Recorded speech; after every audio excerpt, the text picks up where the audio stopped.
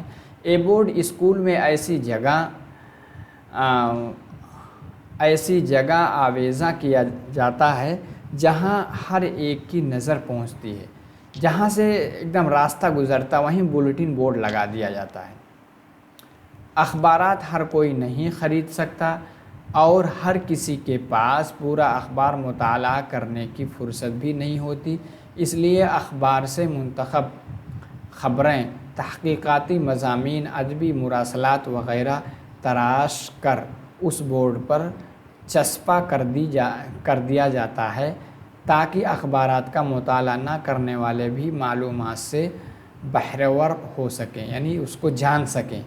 اس طرح اس بورڈ کے ذریعے کم وقت میں اہم اور معلوماتی خبریں، ادبی مضامین وغیرہ پڑھنے کا ہر کسی کو موقع فراہم ہو جاتا ہے۔